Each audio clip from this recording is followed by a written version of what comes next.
Baik,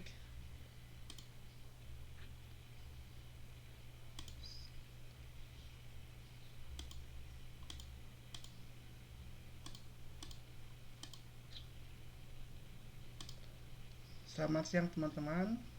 Selamat pagi maksudnya. Hari ini kita akan mengadakan kegiatan bootcamp yang kedua karena sebelumnya sempat diundur 2 kali karena ada kegiatan lain di kampus di weekendnya. Jadi kita mengadakan kegiatan tanggal 7 November dan insya Allah kegiatan bootcamp ini akan selesai tanggal 13 November. Nah, jadi perlu diingatkan lagi, nanti bagi yang nggak hadir, silakan isi formulir izin tidak hadirnya dan juga bisa tonton video siaran ulangnya. Nah, nanti kalaupun misalkan nggak hadir meeting ini, kalau teman-teman lihat video ulang dan isi formulirnya, teman-teman akan dituliskan hadir dan di akhir nanti akan mendapatkan sertifikasi kelulusan bootcamp. Dan insya Allah sertifikat ini pun akan berlaku untuk SKPI karena ini maksudnya adalah sertifikat kompetensi gitu. Jadi diharapkan teman-teman itu bukan hanya ngejar sertifikatnya nanti, jadi isi formulir tapi nggak dipelajari, tapi semoga bisa dipelajari gitu. Dan jadi semoga nanti bootcamp ini pun bisa memberikan teman-teman motivasi dan semangat untuk memulai menjadi seorang mobile developer. Nah, karena kan sebelumnya di awal tadi Mas Abi kan pernah menyampaikan cara mulai menjadi seorang Android engineer gitu. Jadi Android itu adalah sebuah platform yang dimana penggunanya itu paling banyak di Indonesia dan juga secara bersamaan berarti marketplace-nya pun sangat luas di Indonesia. Jadi ini adalah sebuah apa ya, kesempatan untuk kita semua mengenai mobile development dan semoga kedepannya bisa lebih semangat lagi belajar gitu. Nah, mungkin uh, nanti ketika acara berlangsung, jika teman-teman ada pertanyaan kepada Mas Abi, silakan bisa resen ataupun mungkin nanti ada yang error, ada yang nggak bisa dijalanin kodenya, bisa nanti resen nanti disampaikan gitu. Jadi feel free gitu. Dan juga diharapkan kalau kalau ada persiapkan laptop dengan aplikasi studionya dan juga Zoom meeting ini dan ikuti semua tutorial yang diberikan nanti oleh Mas Abi gitu.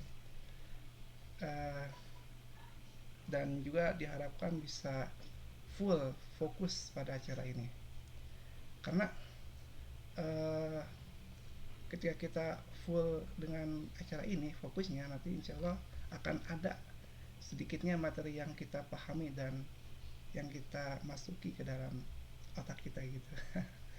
Baik, untuk menefisiensi waktu mungkin uh, kita bisa mulai. Mas Abi mungkin. Baik, terima kasih banyak Kang Diki. Siap, siap. Assalamualaikum warahmatullahi wabarakatuh. Waalaikumsalam. Puji syukur pada Allah yang telah memberikan kita waktu untuk berdiskusi bareng pada pagi hari ini. Kita langsung saja. Yang pertama saya mau memastikan dulu share screen saya udah nampak atau belum ya? Sudah muncul. Sudah ya? Ya.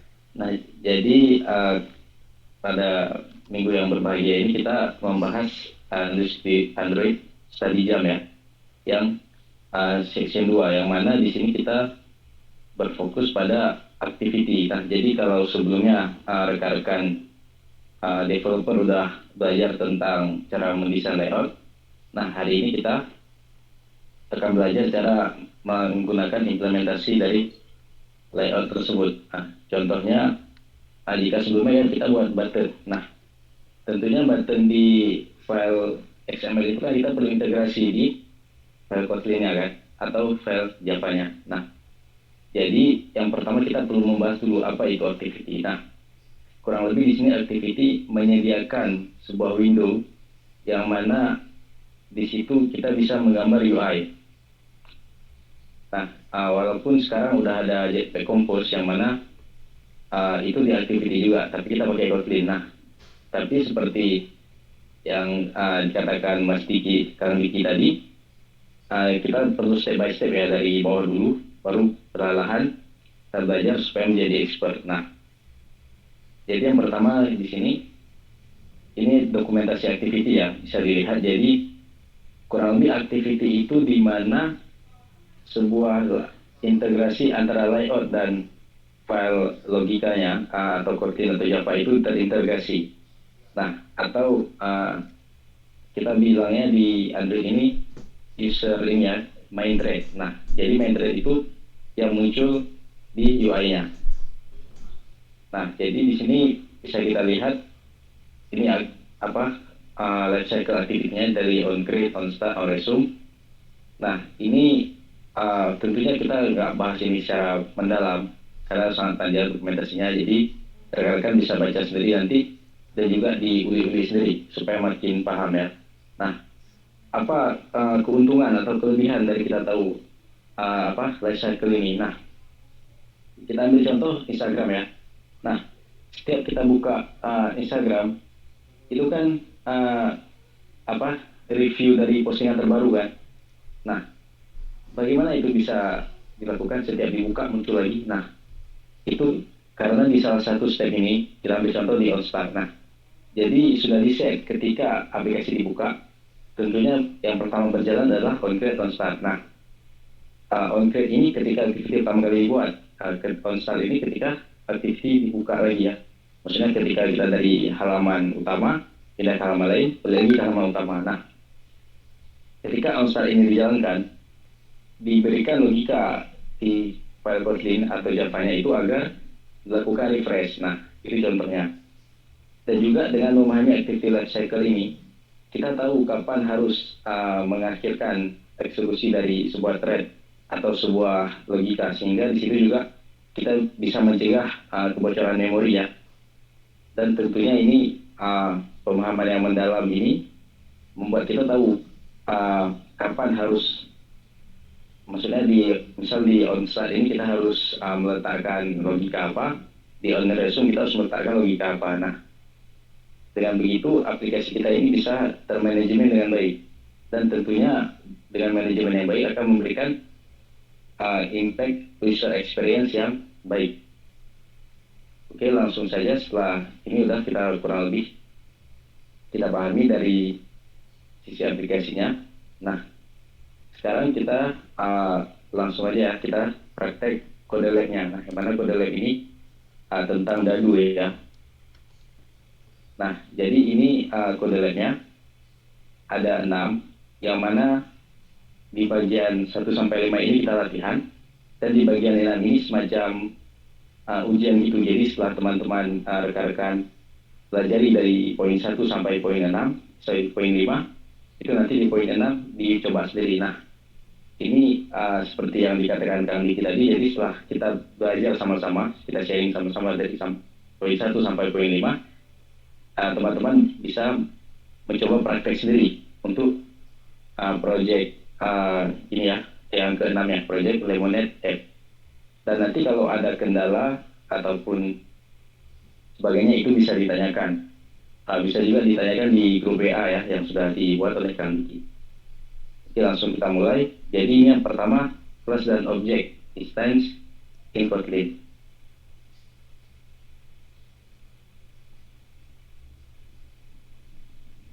Oke, di sini kita mulai.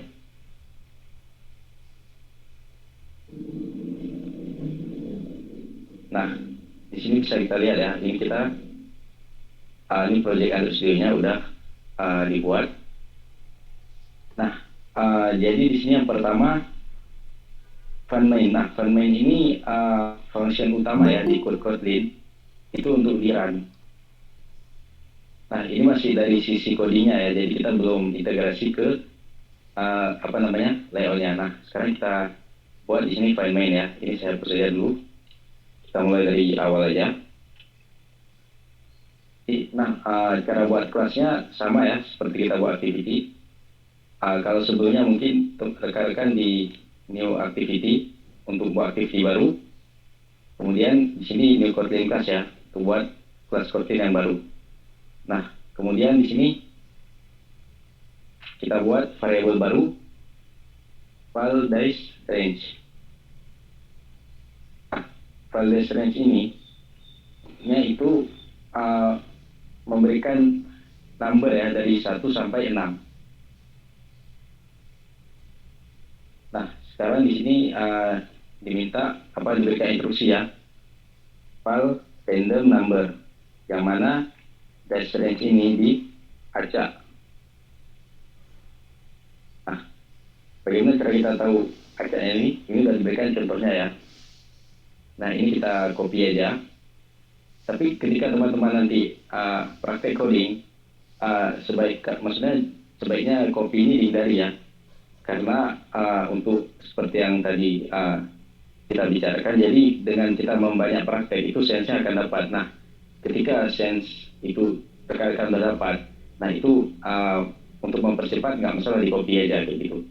Yang penting rekan-rekan udah tahu, oh ini untuk apa gitu. Sebagai contoh, ini misalnya kita ingin mempercepat pekerjaan ya, kita print learn aja. Nah, print learn ini yang mana nanti setelah di print dia akan otomatis enter ke bawah. Oke, ini kita copy aja. Nah,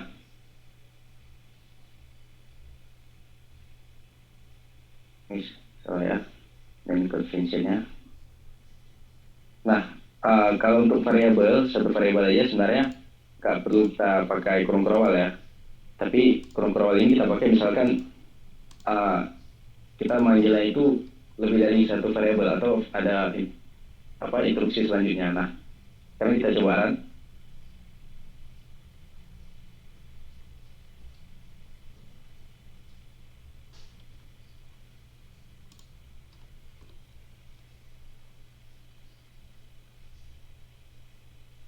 Nah, random number 5 ya.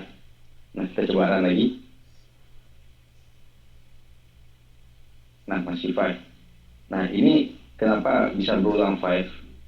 Itu bukan karena berulang ya, tapi karena memang dia random, jadi mengambil secara acak. Yang pertama diambil 85, kemudian diambil lagi 85 lagi. Seperti yang kita lihat sekarang udah jadi 1. Ya, kalau kita ulang lagi, dia memang mengambil secara acak kayak gitu.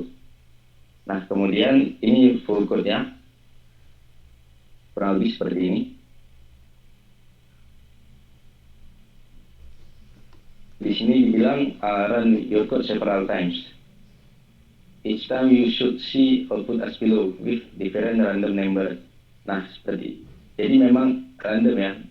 Jadi range-nya itu dari 1 sampai 6. Nah, kita coba misal 10.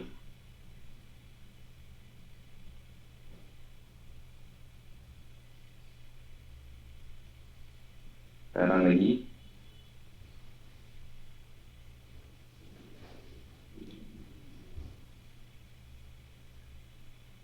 Nah, berarti harus run di sini dulu ya, biar code-nya itu ter-refresh. Nah, jadi dia bisa ambil di atas 6, 7, karena kita kasih range-nya itu dari 1 sampai 10 kayak gitu. Nah, sekarang kita next. Nah, kemudian di sini diminta buat satu kelas ya, kan dadu. Nah, di sini bisa dilihat ini masih di dalam ini ya, di dalam file yang sama, jadi langsung aja dibuat di sini kelas. Ini saya buat double E-nya karena di sini sudah ada basis dash-nya ya. Ini nanti untuk implement di Android-nya. Sorry, di hubungan antara activity-nya. Kita lanjut. Nah, kemudian di sini kita memberikan variabel set ya, sisinya. Seperti yang kita ketahui, sisi dadu ada 6 ya, mulai dari 1 sampai 6. Nah, kemudian kita create instance. Nah, instance ini kurang lebih instansiasi ya. Jadi misalkan kalau teman-teman main game misalnya, kan ada kita ambil contoh game apa ya, Dota ya, kan ada hero-hero ya. Nah, hero-hero itu adalah contoh instance ya. Jadi satu hero itu berarti ada satu instance, dua hero dua instance, kurang lebih seperti itu. Cara kalau ibaratnya gambarannya ya. Nah, di dadu juga seperti ini. Jadi ada dadu pertama, dadu kedua, dadu ketiga kayak gitu. Jadi ibarat instance-nya. Nah, contoh implementasinya kita panggil ini ya, file my first kita buat variable baru, first page. Nah, di sini berarti kita melakukan instansiasi. Sekarang udah ada instansiasi satu disk yang mana bernama my first disk. Nah, sekarang kita udah buat. Kemudian kita coba, ini kita dan kita print di sini for this dot size. Nah, ini dia karena ada instansiasinya di sini, jadi dia bisa akses apa yang ada di dalam kelas disk. Nah, sekarang kita coba run.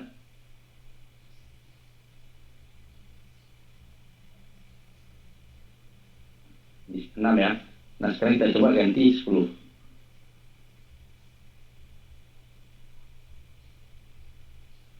Nah, jadi dia mengambil isi dari variable size. Nah, sekarang kita buat session roll ya. Kita bisa mau ambil random kayak tadi. Sebagai contoh, kita ambil contoh logika aja. Kalau kita lempar dulu ya, itu kan random hasilnya. Kita kan nggak tahu angka berapa yang akan muncul. Nah, sekarang di sini kita buat satu metode baru, namanya funRoll. Nah, kemudian kita buat random number ya. While random number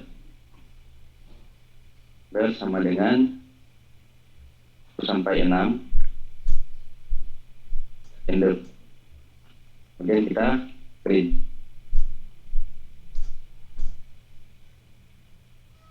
Ini kita komen aja. Di sini baru kita panggil di sini ya. Tadi ini nggak perlu kita komen, kita ganti aja. My first dice dot roll. Nah, sekarang kita coba run.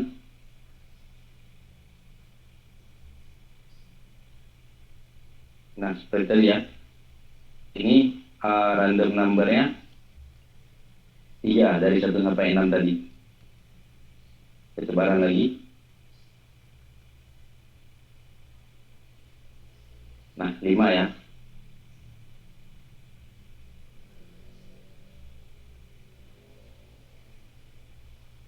Oke, kalau udah.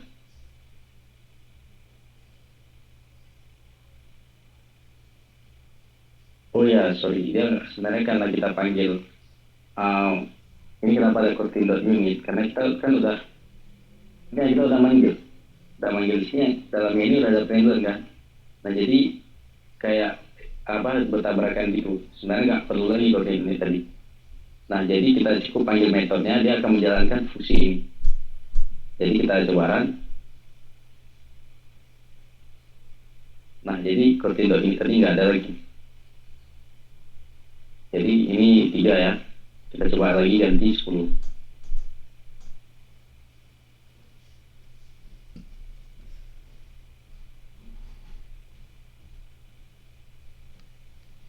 Oke, dan masih dapat 3 lagi.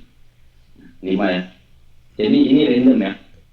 Jadi memang sistemnya itu yang mengambil nomor secara acak.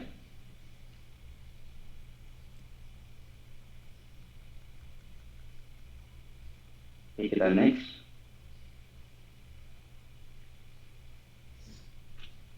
Nah, di sini dibuat ada return value ya.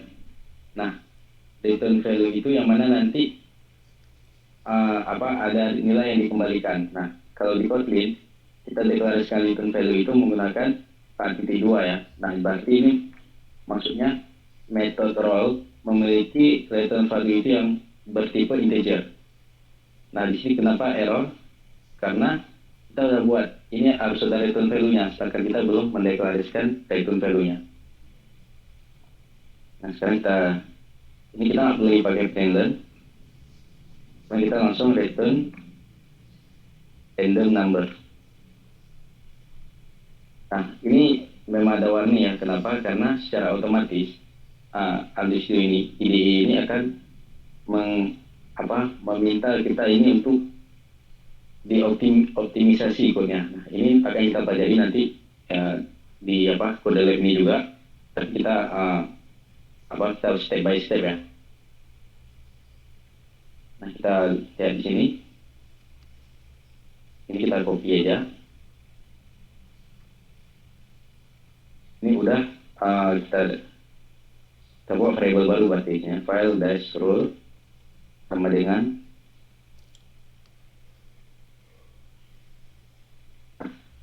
sebaran.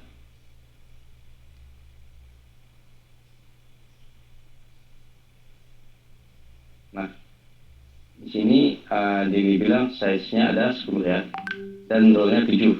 Kenapa 7 tadi? Karena kita memberi 1 sampai range-nya 1 sampai 10. Ini kita kembalikan aja ke 6, karena memang nanti waktu implementasi aplikasi disk-nya, waktu kita integrasikan antara file XML dan Kotlin-nya, itu kita memang ada 6 ini ya, 6 number. Nah, ini secara keseluruhan source code-nya. Nah, ini sign tadi ya. Jadi ini kan size ini, di var size ini bisa kita ubah nilainya. Kenapa bisa? Karena ini var ini di Kotlin ini bersifat immutable ya, mutable, bisa diubah. Sedangkan val ini bersifat nggak bisa diubah. Jadi kurang lebih kalau di Java itu val ini final ya, bersifat final. Jadi nilainya nggak bisa diubah lagi. Kita buat contohnya di sini, misalkan di sini kita buat var name, sama saya buat di sini Abi ya. Nah, masih bisa kita ubah nilainya. Nah, tapi kalau kita buat file plus name, kan? Nah, last name ini kita ubah. Nah, nggak bisa. Apa dibilang di sini? File cannot be reassigned. Nah, jadi file ini bersifat final. Jadi dia nggak bisa lagi diubah. Nah, sekali deklarasi, dia akan mengambil nilai itu. Kurang lebih itu perbedaan antara var dengan file. Oke, kita lanjut di sini. Nah, kita lihat ini programnya. Jadi di file main ini kita mengganti ya, di sini kita ganti my first base dot size. Size ini kan sebelumnya nilainya 10 ya. Sekarang di sini kita ganti 20. Nah, kemudian kita coba run.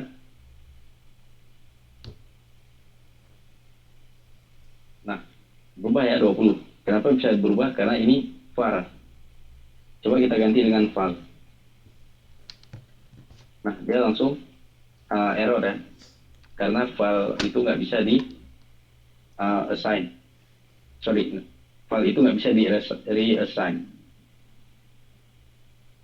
Oke, kita next. Nah, sekarang kita di sini dibilang customize your dice. Nah, jadi kita lihat di sini.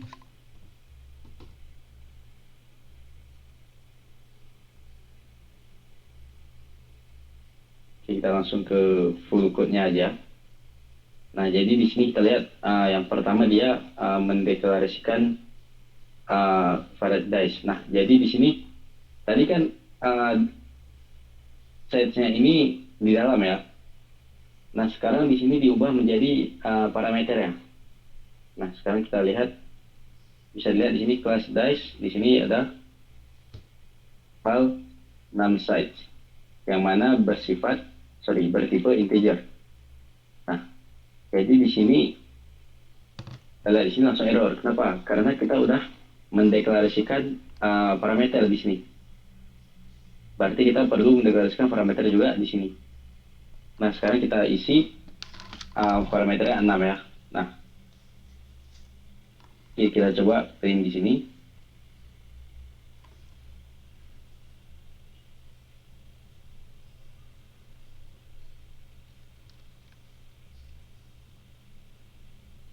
Nah, ini 6. Kemudian di sini kita lihat, nah ini yang tadi kita ibaratkan game Dota tadi ya. Setiap hero itu satu instance. Nah, ini dia mulai buat instance baru. Jadi di sini dibuat file my second dice atau dadu kedua. yang mana menilai 20. Nah, jadi jika tadi kita udah ditentukan size-nya itu berapa 10, nah di sini kita karena udah parameter ini kita bisa fleksibel ya menentukan size-nya itu berapa. Nah, sekarang kita coba run.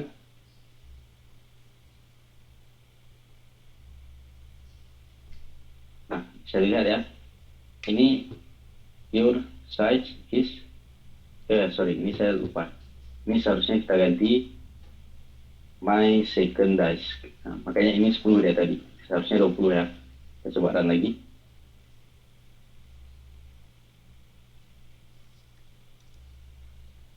Nah, ini masih ada error ya, kita lihat di sini.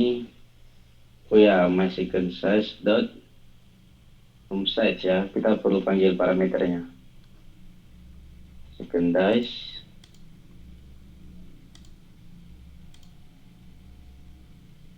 Jadi di sini kita sekarang nggak terpanggil lah. Kita coba cek di sini. File name saya sudah.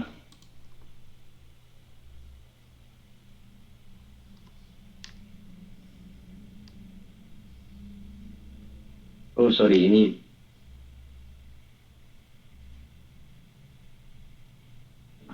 jadi ini yang terpanggil di sini tadi ya.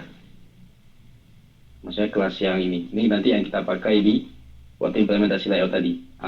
Oke, kita coba. Nah, ini salah satu hal yang perlu teman-teman pahami ketika kita loading itu. Sangat penting ketelitian itu ya, seperti tadi.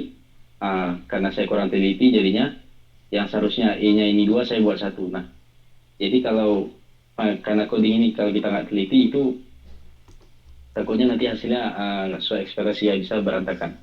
Nah, di sini kita lihat setelah kita ubah, jadi dia di sini ada 6 sides, your 6 sides, dan di sini 20. Nah, roll ini jumlah acaknya ya, karena kita cuma acak sekali, makanya dia mengambil nilai yang sama. Oke, kita lanjut, next. Nah, adopt good coding practice.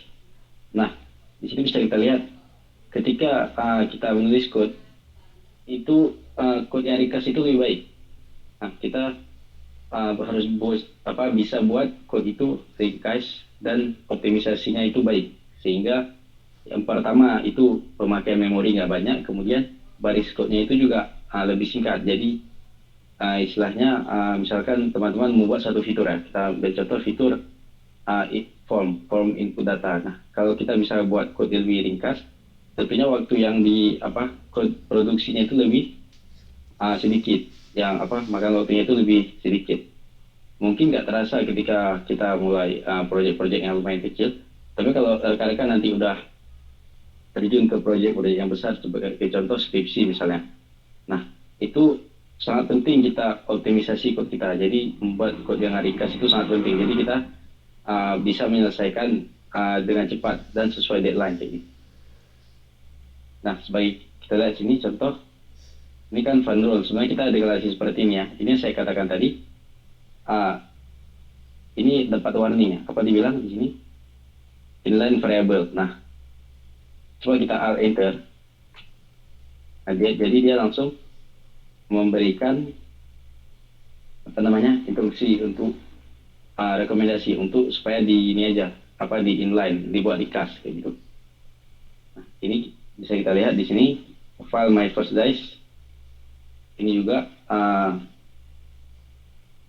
ini bisa dipanggil seperti tadi ya. Nah, kita lihat contoh. Oh ya, refactoring ini itu ya namanya. Misalnya kita code-nya kita optimisasi, kita ringkasin, namanya refactor. Nah, tapi perlu diingat juga ketika kita baru belajar, nggak apa-apa kita untuk kayak tadi kita trace satu persatu itu nggak apa-apa, karena memang seperti saya bilang tadi, kita kalau udah dapat sense-nya itu udah sering, baru kita nanti udah terbiasa, oh ini kayaknya bisa disingkat seperti ini kayak gitu. Jadi dia akan terpikir sendiri kayak gitu, kayak mengalir aja. Sini kita lihat yang pertama define main-nya. Di sini 6 size. Oh ya, 6 size ini ya. 1 sampai 6 size. Nah, jadi jumlahnya dipakai 6 size dot random. Ini nggak perlu lagi, kita hapus saja juga. Oke, kemudian kita kembali ke atas. Yang perlu ini kita hapus saja ya. Yang udah. Oke, file my first dice sama dengan 6. Kemudian kita print len, ini row-nya di bawah. Oh, ini udah pakai my, nggak perlu lagi. Kita buat my first dice dot row ya. Kita panggil method yang di dalam ini. Oke, kemudian yang kedua sama juga. Di sini 20 dan di sini my first dice dot roll. Nah, sekarang kita coba run. Nah, ini udah 2 ya. Kenapa? Karena diranya 2 kali ini. Setiap kan ini dimanggil metode ya dari instance yang ada. Nah, ketika dimanggil dia berarti terpisah. Ini ketika dipanggil sekali, ketika di sini dipanggil sekali lagi, makanya hasilnya berubah. Oke, ini solution code-nya, code dari semua tadi. Oke, kita next. Nah, ini summary-nya. Jadi kita baca aja beberapa. Kalau the random function dari range integer bisa mengenerate random number ya. Kelas itu seperti blueprint dari sebuah objek. Yang mana bisa kita bilang kalau orang bangun rumah ya, itu kan mereka gambar dulu rumahnya, arsiteknya. Nah, yang gambaran itulah blueprintnya. Ini nanti bisa dibaca lagi, misalnya teman-teman bisa dalami lagi. Ini kita lanjut ke ini ya. Ini dah learn more, kemudian practice on your own. Kita lanjut ke yang kedua.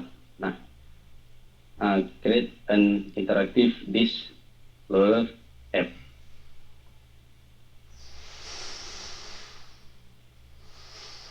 Nah, di sini ada press request, apa yang kita pelajari dan lain sebagainya. Nah, ini nanti nampak seperti ini ya, kurang lebih aplikasinya. Nah, ini kita udah. Nah, ini kita buat project baru ya. Ini kita buat dari awal aja. New project. Oh, saya nggak buat dari awal aja. Saya langsung pakai di sini aja. Rekan-rekan nanti kalau lagi praktek sana dibuat aja new project. Nah, ikuti sesuai instruksi ini ya. Oke. Nah, ini memang activity utama ya. Activity utama akan seperti ini. Ini saya coba.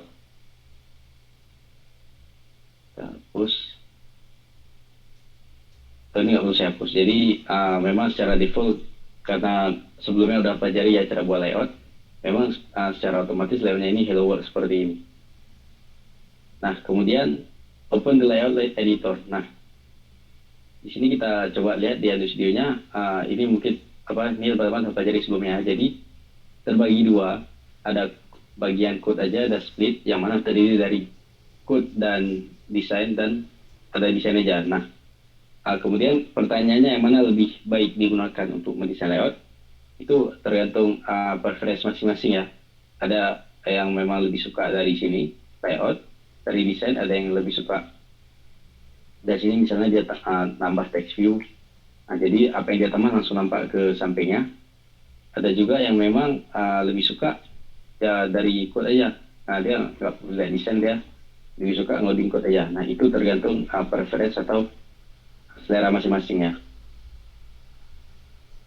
Jadi kalau udah, ini seperti yang tadi, ini sudah dijelaskan view group ini terdiri dari parent dan child. Nah, di sini bisa kita lihat ini coaster layout ini parentnya, yang mana di coaster layout ini parent ini menaungi beberapa child. Nah, child inilah yang item view tadi, yang seperti text view, button, image view, dan lain sebagainya. Nah, kemudian di sini add button to the layout ya.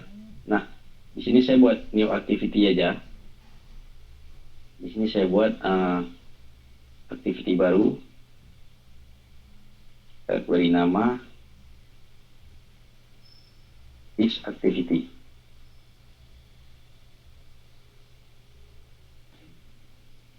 Nah, ini dia memberitahu cara desainnya ya.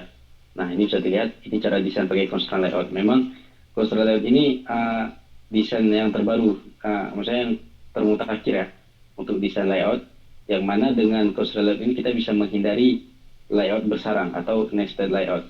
Karena kalau kita pakai linear layout kan itu nanti ada kasus kalau tingkat kerumitannya itu misalnya vertikal horizontal itu digabungkan orientasinya, itu nanti layoutnya jadi nested. Nah, efeknya apa?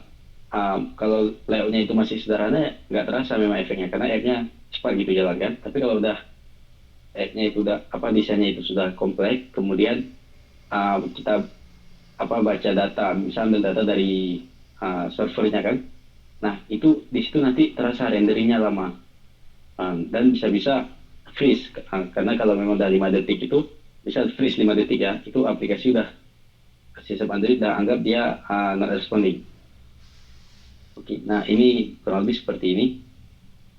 Ini kita nggak baca satu persatu, kita lihat hasil akhirnya. Hasil akhirnya seperti hasil akhirnya ya. Nanti kita seperti ini ya. Oke. Nah, berarti dia terdiri dari satu text view dan satu button. Nah, sekarang kita desain mandiri. Oke. Nah, sekarang kita kalau saya prefer desainnya dari desain ini ya. Nah, kemudian kita buat text view dulu satu, kemudian button. Nah, kenapa beda antara button di sini warnanya sama di sini? Karena itu bawaan dari theme ya. Nah, jadi theme ini tentu beda-beda jenis theme ya. Jadi kita pakai material komponen. Nah, kalau kita pakai app compat itu akan warnanya kayak tadi ya. Nah, dan warna ini nanti bisa kita ubah-ubah sesuai selera masing-masing ya.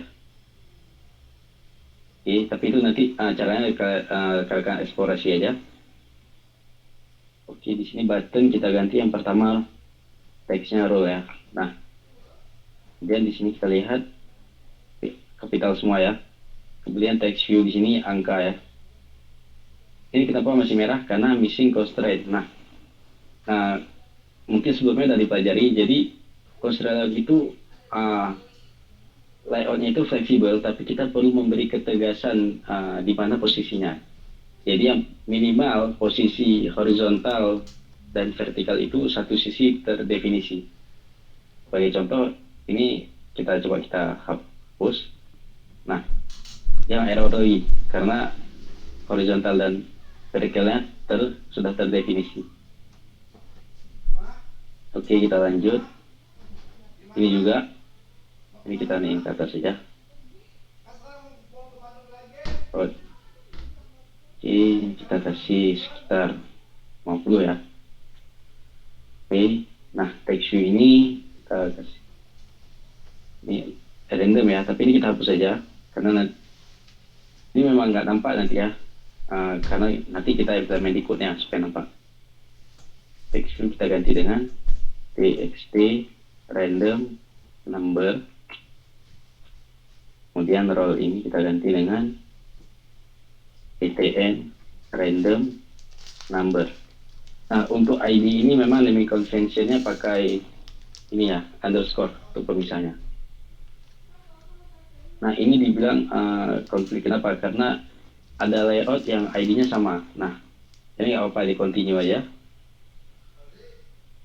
Yang penting nanti ketika kita casting di file layoutnya itu, kita pastikan yang diimport itu dari layout yang mana, supaya nggak terjadi null pointer exception ya. Itu udah di sini, kita next. Nah, ini introduction to activity. Nah, ini ada beberapa activity jenisnya. Nah, langsung aja di sini kita ke this activity. Nah, ini silakan dieksplorasi ya. Maksudnya misal app compact ini untuk apa kayak gitu. Nah, jadi yang pertama kita perlu deklarasi private let init var. Nah, tadi kita ada text view ya, txt random number sama dengan text view. Kemudian private let init var btn random number. Ini button. Nah, ini kan kita baru mendeklarasikan layoutnya ya. Nah, selanjutnya kita perlu mengikat antara ID tadi. Di sini kan kita udah buat ID ya, btn random number, txt random number. Nah, ID ini perlu kita ikat di variabel ini supaya nanti kita bisa menggunakan fungsionalitas klik dan set text dan lain sebagainya. Jadi layoutnya itu sudah bisa dioperasikan. Nah, sekarang kita lakukan itu proses mengikat antara layout dengan file Java-nya supaya terintegrasi. Jadi buat find view by ID, r.id.id txt random number ya. Kemudian btn random number sama dengan view by id r.id.btn random number. Nah, ini sudah mengikat ya, sudah kita integrasikan. Jadi nanti sudah bisa kita interaksikan. Nah, mungkin ada yang sudah dalam Android duluan, mungkin ada yang bertanya, kenapa nggak langsung manggil ID-nya? Kenapa nggak pakai view binding aja? Itu bisa juga, itu lebih baik. Cuman karena kita ini belajar dari awal, jadi kita perlu kuasai konsep dasarnya ya. Karena dasarnya memang Kotlin extension tadi yang manggil ID langsung memang dibuat untuk memperbarui metode ini. Nah, oke, kita lanjut. Ini aja, bisa dibaca nanti. Display message when button clicked. Nah, di sini dibilang ketika button diklik dikasih pesan ya. Nah, itu kapan? Seperti ini, btn random number dot set on to listener. Nah, ini namanya toast ya. Buat aja toast. Nah, kita buat di sini konteks yang mana kalau dia mengarah kemari ke dash activity. Kita coba pesannya this roll. Ini kita coba run.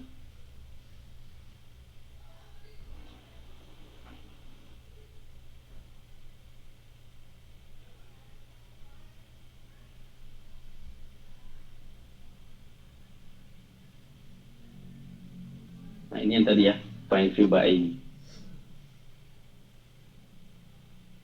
Kalau dia di sini di on create langsung ya, ini emang ada beberapa metode yang beda.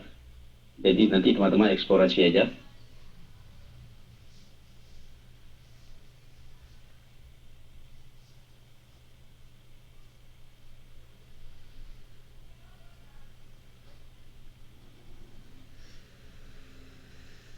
Aduh, sorry, lupa ya. Ini nggak nampak ini ya, karena ini kan dash activity. Kalau dilihat di manifest, activity-nya ini, launcher-nya ini ke main activity. Jadi ketika app-nya dijalankan, jadinya dash activity. Nah, caranya dengan kita terukan export.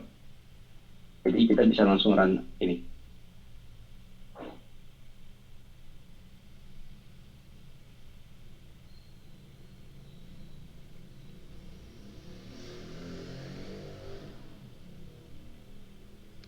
Nah, kita coba klik ya. Nah, distro ya. Bisa. Oke, sekarang kita mau tadi kan teksnya nggak nampak. Nah, sekarang kita mau ketika itu diklik, ini kita di sini mereka buat subtext view ya. Kita buat sini txt random number. Set text ganti dengan 6. Ya, karena sering. Nah, ini bisa dilihat, ini dia bisa lebih concise ya. Jadi ini metodenya kita bisa konseskan. Clean up, nah, jadinya teks. Kita coba run lagi.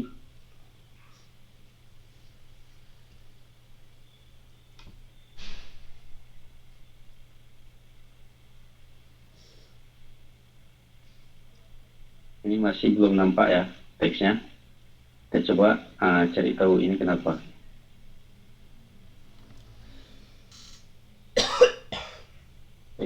random number activity days ID.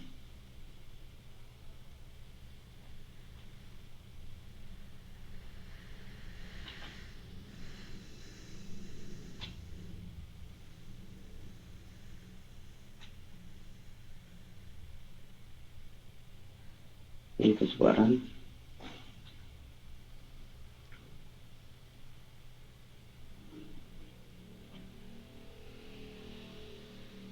Nah, teks ini nampak ya. Sekarang problemnya, kenapa dia di sini nggak mau berubah? Nah, kira-kira ada yang bisa kasih tahu saya kenapa kira-kira nggak berubah ya teksnya sekarang?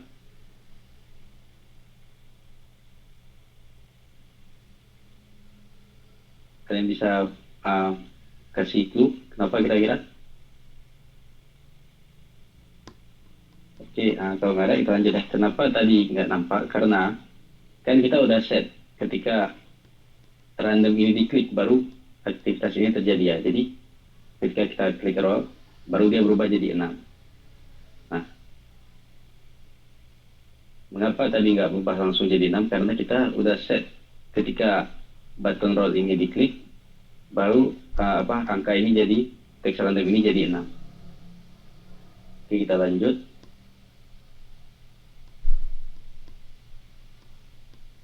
Nah, ini sama seperti tadi, rollnya tadi, kurang lebih sama. Ini nanti beda. Di sini yang di teks angkanya ya. Kemudian saya pertanyaan dulu ke Kang Diki. Waktunya berapa menit ya? Waktu apanya Mas tadi? Waktu ini kita diskusinya? Mungkin sesehanya aja. Secukupnya aja ya. Ya, betul Mas. Ini kalau saya jelasin ini lagi takutnya kelamaan. Jadi kurang lebih ini seperti tadi, yang mana random tadi ya. Bedanya tadi kan kita belum implement ke code, ke activity dan file Kotlin-nya. Jadi kita next saja. Jadi teman-teman bisa coba sendiri. Jadi kita langsung ke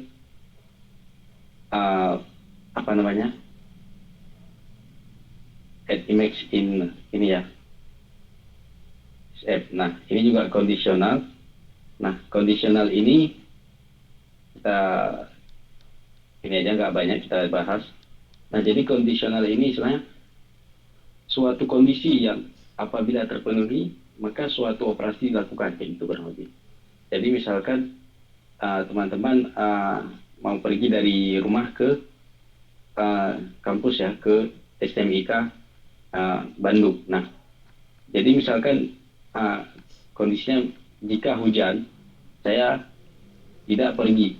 Nah, jika tidak hujan, maka saya pergi. Nah, kemudian di hari hanya itu hujan. Nah, berarti saya tidak pergi, kayak gitu. Nah, jadi kurang lebih kayak gitu di code-nya. Di sini bisa dilihat file main, file 6 sama dengan 5. Nah, jika 6 number ini lebih dari 4, maka variabel lebih besar dari 4. Nah, kurang lebih seperti itu untuk if-nya.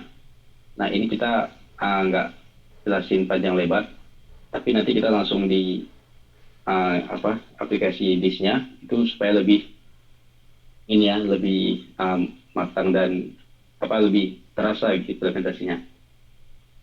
Nah, ini sama kayak tadi, ini if juga. Nah, terkadang kita perlu dua kondisi ya.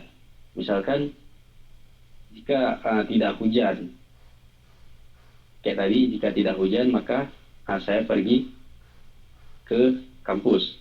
Jika hujan maka saya tidak pergi. Nah, di sini kurang lebih dibuat if.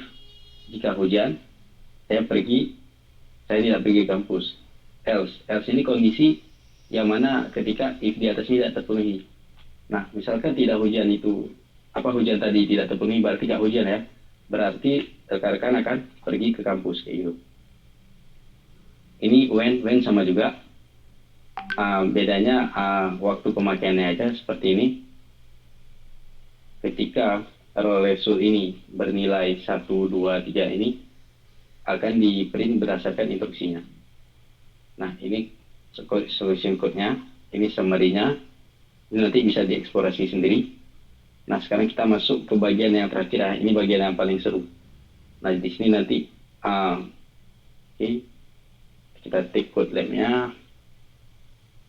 Nah, di sini kita akan mengimplementasikan ketika button roll ini diklik, dadu ini akan berubah nilainya. Ketika 1 misalnya, jadi 2 dan 3 dan sebagainya. Nah, itu nanti mengimplementasikan apa yang kita pelajari dari tadi ya, dari random dan lain sebagainya. Kemudian kita next. Nah, oke, ini sudah.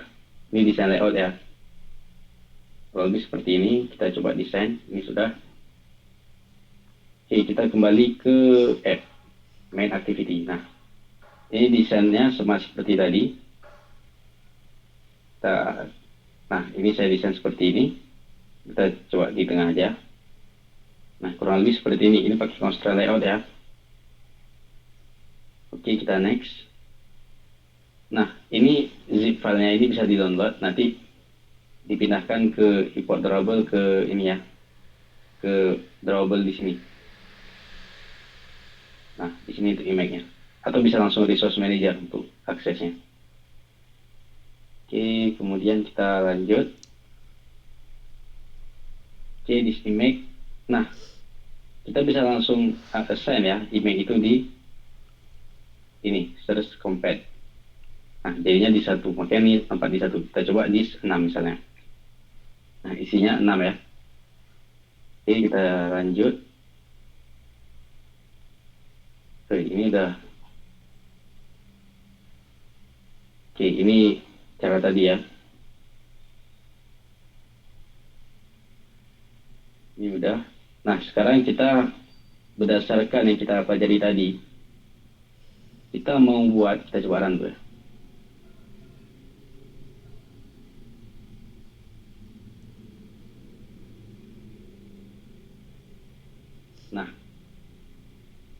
Nah, ketika diklik, dadunya berubah ya.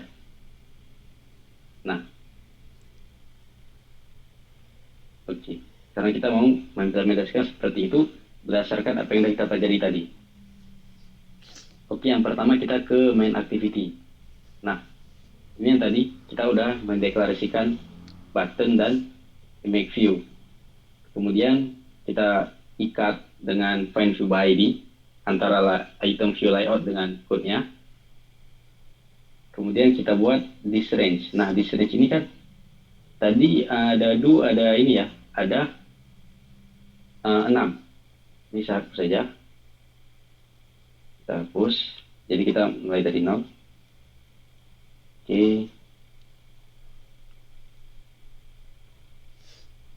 Ini kita hapus saja, kita pakai lagi.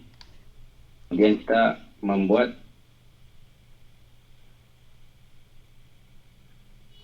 nah, di sini ada fun roll this ya, yang mana di sini memanggil dari file disk yang di sini yang kita buat tadi.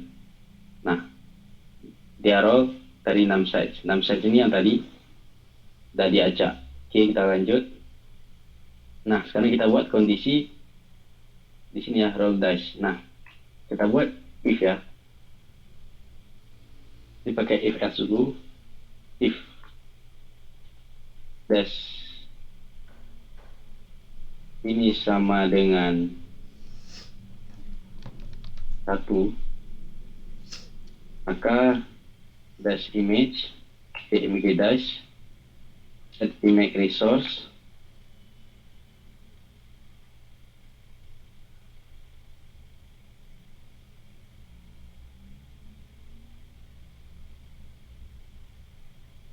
ini seharusnya berarti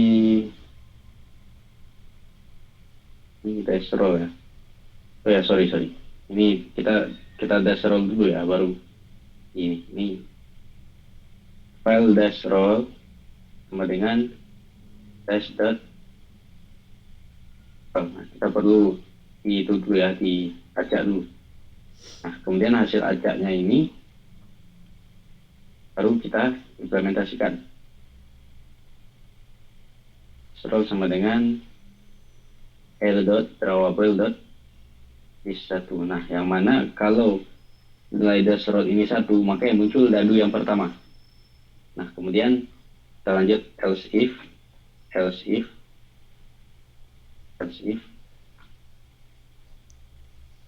if dash roll sama dengan 2. Nah, maka dia kita copy aja.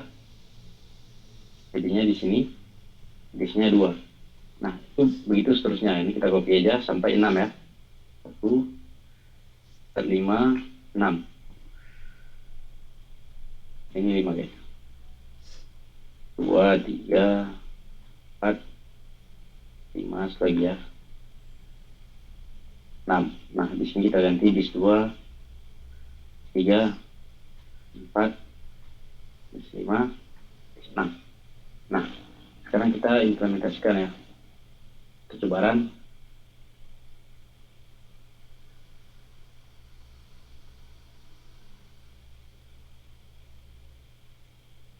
Nah, coba klik.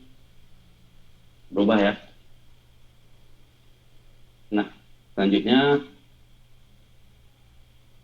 ini diminta update. Nah, kalau di update itu bisa dioptimisasi ya. Optimisasi code-nya itu seperti kita bahas tadi. Tujuan optimisasi ini untuk membuat code ini lebih ringkas. Nah, ON tadi juga salah satu cara membuat code itu lebih ringkas. Nah, ini kan if dash roll ya. Sekarang kita coba ubah. Kita komen aja. Sekarang kita coba when dash roll bernilai 1 dengan ini ya. Nah, 2 sama juga. Ganti 2. Itu seterusnya sampai 3 dan 6. Nah, kita ganti mgdis.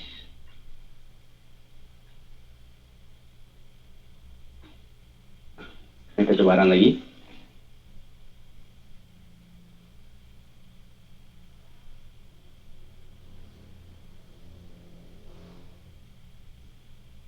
Sama ya hasilnya, tapi code-nya udah dioptimisasi. Nah, seperti yang saya katakan tadi, kalau sekarang mungkin kita nggak terasa perbedaannya, karena kan ini proyek sederhana ya. Nah, nanti kalau rekan-rekan udah buat tadi proyek menengah ke atas, optimisasi code ini akan terasa sekali kegunaannya. Oke, kita lanjut. Nah, rupanya bisa dioptimasi lagi ya. Dari sini sampai sini kita lihat masih bisa dioptimisasi. Nah, ini nanti silakan dicoba-coba aja supaya lebih terasa sense-nya. Nah, kemudian ada good coding practice. Nah, saya di sini comment your code. Nah, ini sama juga. Nah, jadi ini memberikan konten deskripsi itu image-nya. Dan next. Nah, ini solusinya. Udah berarti ini summary, ini practice on your own. Kemudian berarti udah ini video ya, menjelaskan apa yang udah rekan-rekan pelajari sebelumnya. Ini nanti bisa dinonton kurang lebih 1 menit video ini kalau saya nggak salah. 59 detik ya. Nah, kemudian project Lemonade app ini project mandiri ya, silahkan berdasarkan dari pelajari tadi silahkan dicoba-coba. Kurang lebih seperti itu dari saya. Saya kembalikan ke Kang Diki ya. Baik, terima kasih banyak jazakallahu khairan Mas Habib Farhan. Masya Allah, materinya penyampaiannya sangat bagus sekali tadi, Masya Allah. Jadi teman-teman, tadi kita belajar mengenai aplikasi Dadu ya. Jadi kita udah belajar kodenya, lalu kita terapkan di Androidnya bagaimana gitu. Ketika kita klik tombol itu akan muncul nomor random dari 1 sampai 6. Dan lalu untuk menampilkan gambarnya kita menggunakan control flow atau pakai if else, bisa juga pakai when tadi kan. Jadi kalau misalkan jika si nomornya 1 maka muncul gambar ini, jika si nomornya 2 maka muncul gambar ini kan, gambar ada 2 gitu. Jadi dan juga tadi Pak Sami Farhan sudah menerangkan bagaimana cara mengoptimalisasi kode. Jadi yang tadinya pakai if else kelihatannya ribet, kelihatannya itu kurang pandang di enak gitu ya. Jadi ganti pakai when gitu. Lalu satu, jika satu pakai nama panah itu kan biar lebih simpel lagi gitu. Nah jadi masya Allah pokoknya. Jadi dari pemaparan tersebut apakah teman-teman ada pertanyaan? Silakan bertanya jika ada. Apapun itu pertanyaannya, bisa pertanyaan mengenai ini atau apapun itu bebas. Silakan. Bisa raise hand.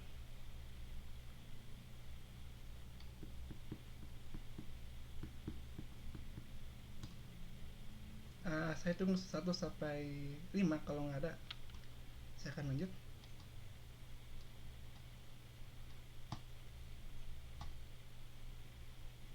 Oke, mungkin nggak ada yang bertanya ya.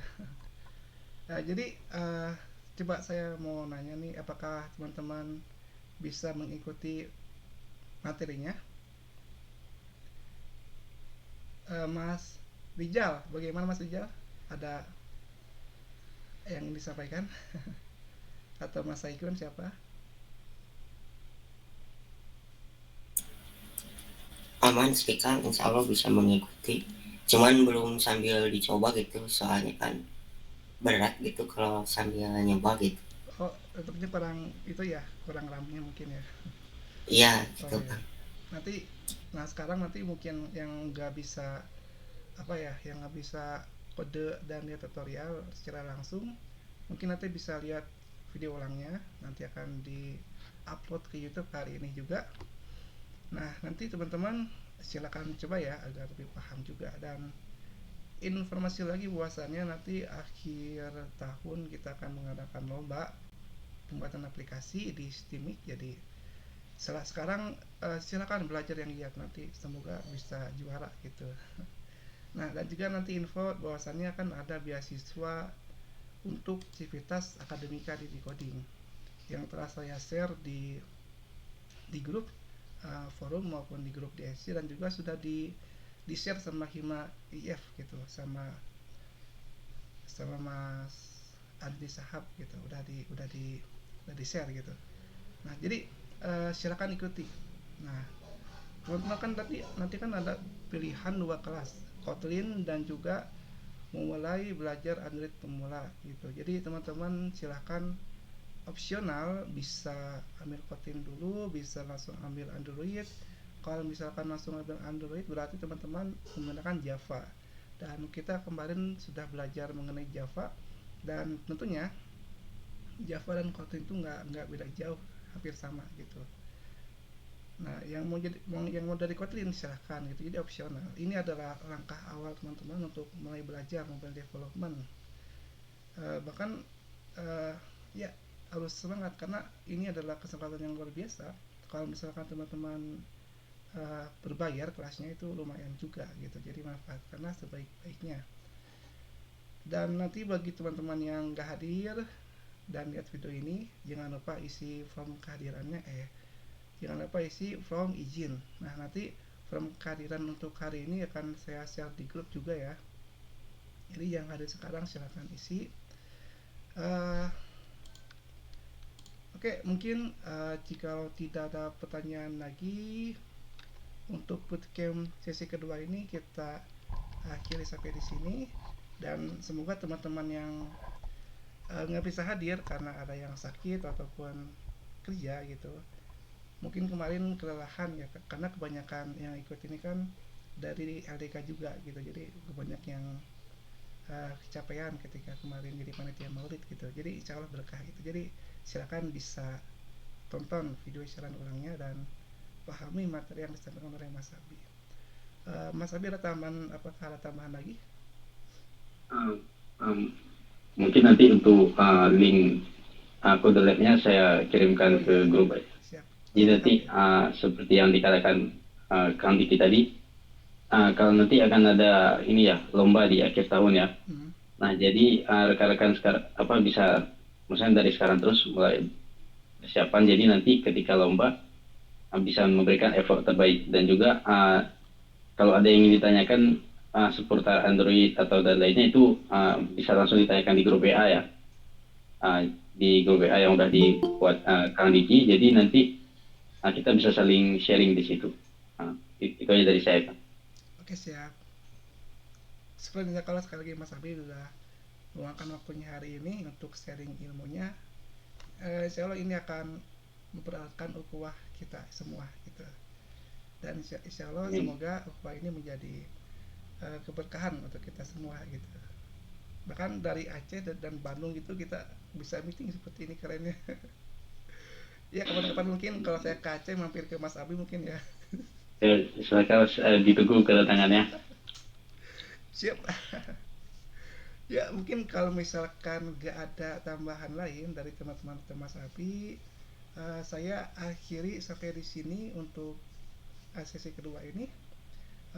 Saya sebagai moderator mohon maaf apabila ada kesalahan dalam kata atau dalam sikap. Jadi akhir kata, wassalamualaikum warahmatullahi wabarakatuh. Waalaikumsalam warahmatullahi wabarakatuh. Syukron semua yang berhadir. Syukron Mas Abi.